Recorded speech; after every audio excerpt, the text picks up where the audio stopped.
It would make sense too. It would make sense too, because the people on the carriage, that asshole, Mr. Fairplay, had owed money to this guy. So it would make sense for him to try to frame him the way he did.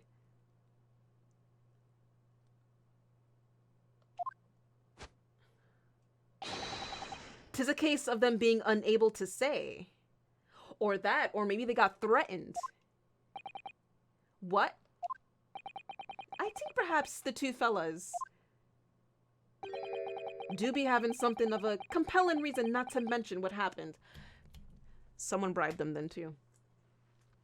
Someone. Okay, it's either A, they're the ones that did it, or B, like he said, somebody was probably bribing them and made them keep their mouths shut and scared them into making their mouths shut on what happened. Would you not agree? Fine ladies and gentlemen of the jury? Holy shit. Oh my goodness, surely not. Those two chaps on the roof? I like how she's just typing away, just slapping the shit out of it. You mean the ones who stuck that knife in the man were... Bro, just I confess at this point, it's back in 4:30 in my brain. Just what exactly are you insinuating here, you blitherer? The fuck? You rotter? You said you rotter. What are you insinuating? Oh my god. This is a flaming outrage. I have a good mind to give you a blinker in a minute. He'll give you a shiner in a minute, he said, and so will I. Why is he giddy-upping? Why is he giddy-upping? Mr. Fairplay. You're effectively accusing me, a city gentleman and a well-respected banker. And me, a very angry hatter. Ye old twerkin'. Ye old twerkin'. Suggesting that someone like me could have stabbed that man in the guts. It's disgrace. It's scandalous. It's... Yeah, you break your teeth. I protest. I protest in the strongest possible terms. That's right, I protest too. About you, you rotten scoundrel. And he's just laughing. I like how he's just laughing away. Oh my god. Ordar! Ordar! Ordar! This is not the time, witnesses. I will not permit this wanton invasion of the stand. Return to the anteroom at once. But this is beyond reason, my lord. It's outrageous. It's very hurtful, you know. My lord, if I may comment... Go ahead, Lord Van Zieks. It was the defense that incited this outburst from the witnesses. My learned friend has seen fit to abandon all protocol and accuse the witnesses without proof. Accuse? I never intended to. It seems, young Nipponese, that your command of the English tongue is wanting. What? You proposed to this court that the victim fell through the skylight from the roof deck of the omnibus. The hypotheses cannot possibly stand without the rooftop passengers being aware of the events. You have branded these gentlemen liars. You have intimidated their criminal guilt. In our British courts of law, that is what is termed a baseless accusation. You see, well, here in Ace Attorney law, I can make all the baseless accusations I want and win. I know I was rash to put this idea forward without any actual evidence, but you can't just dismiss it without a second thought. What are we wasting time for? Get them to testify. Okay. I thought there was something fishy about that hat from the moment I laid eyes on the fellow. We have to see this matter through now, one way or another. If there's filth and rubbish in our midst, we must dispose of it at once. Testify! Testify! Testify! Testify! What's happening, Mr. Naruhodo? The spectators in the public gallery they're in a complete frenzy. Dude, just put in chat. Testify! Testify! God, that was great. That was great. Mr. Fair Play and Mr. First. My lord. You will take the stand again and make another formal testimony. Testify! Testify! In reference to the indictment brought by the defense. Yes, my lord. I didn't come here for this. I like how he's laughing. He's like, yeah, you bitches. There's no time to think this through. All I can do is keep pushing forward.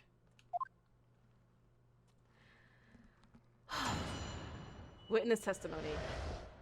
Refuting the accusation. All right, this is a perfect point to save. I went overboard with this, but I had to see it to the end. I had to see it to the end. Where's your booty now, fam, right? He's not twerking this time. God, but dude, this was an incredible session of Ace Attorney. Like, I haven't been so pumped in a case in a long time. Even though the previous cases were like pretty like hyped too, but this case like got me like going. Like, this case is crazy. But other than that, it is time for me to go. It's 12:30 a.m. I gotta get my ass to sleep. I got work early in the morning. I'm gonna die. But I had loads of fun, and I hope you guys had loads of fun too. I hope you really enjoyed this session, because I enjoyed myself, and I enjoyed myself some fine-ass Van Zieks. But other than that, have an awesome night, get some sleep, and I will see you tomorrow. Bye-bye!